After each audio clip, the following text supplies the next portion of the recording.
Bom, vamos agora aos bastidores da pecuária. Hoje o comentário do Celso Ricardo trata exatamente sobre o endividamento do produtor rural brasileiro. Vamos aos bastidores da pecuária.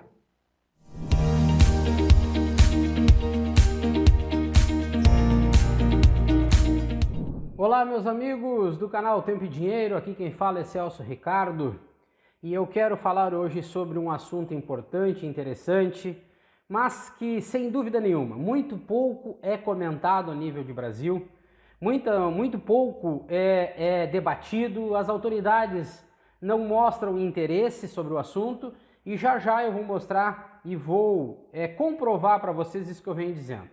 O assunto de hoje é delicado, eu quero falar sobre o endividamento do produtor rural brasileiro, que já está na casa aí de mais de 600 bilhões de reais. E a cada ano que passa esse endividamento cresce.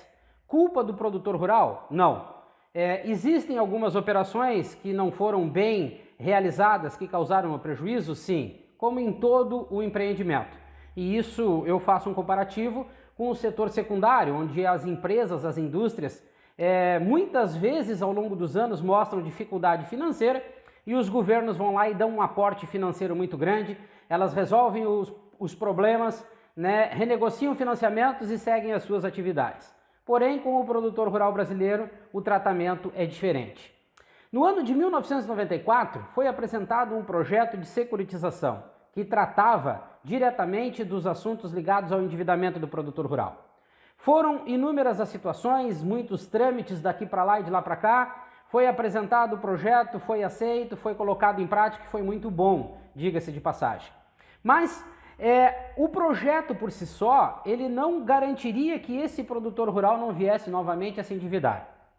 Passou-se os anos de 94 até 2020, 2021, 2022, quando eu analisei, fazendo parte de vários grupos de produtores rurais pelo Brasil, que o endividamento realmente era uma coisa muito preocupante e que estava dando brecha para que indústrias ou empresas de alimentos pelo Brasil começassem a financiar o produtor rural de uma maneira injusta, muitas das vezes com juros mais altos e com garantias que faziam do produtor rural não mais o dono da própria terra, mas um funcionário dessas empresas de alimentos, né, produzindo única e exclusivamente para eles. E eu dou um exemplo do produtor de arroz no Rio Grande do Sul.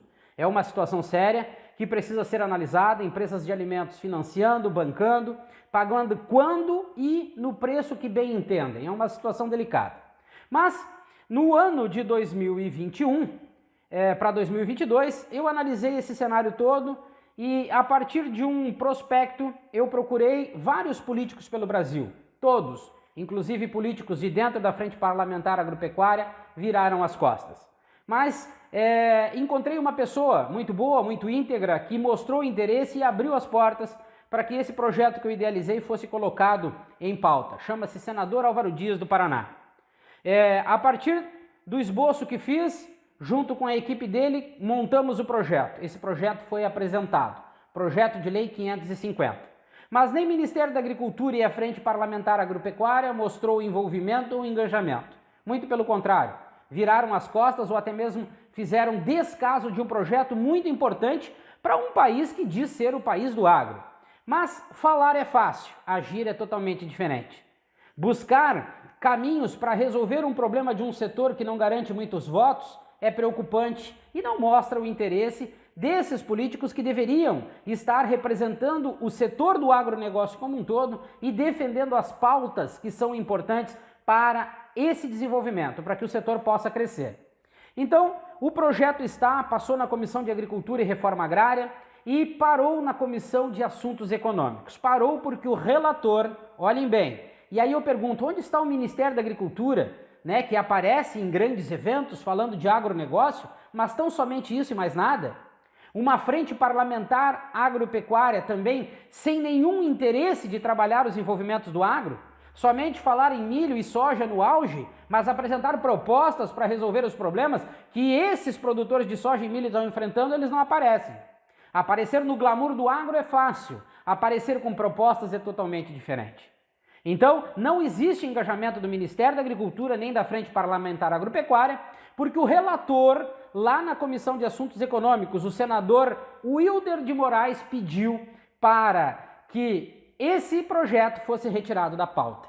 Olhem as contradições. O país do agro que não quer resolver os problemas de endividamento do produtor rural brasileiro, que é lá onde tudo começa. O alimento começa a ser produzido na terra, dentro da propriedade rural. E aí eu volto a dizer, só o projeto não resolveria. Foi isso que aconteceu em 94.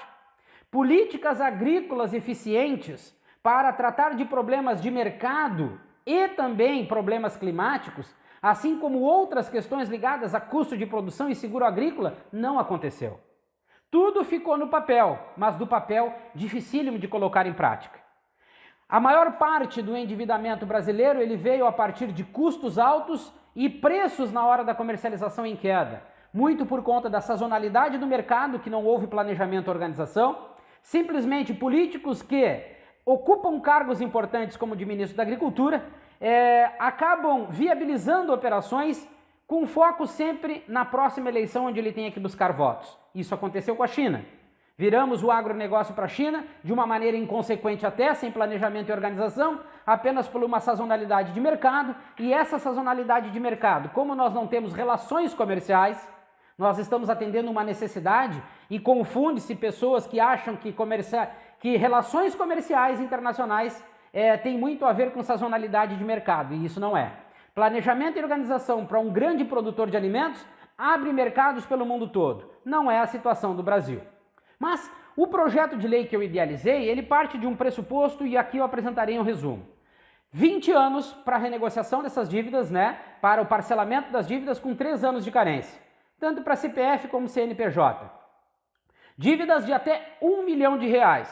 Lembrando que a dívida hoje ultrapassa 600 bi, alguém pode achar muito pouco valor, mas vamos adiante.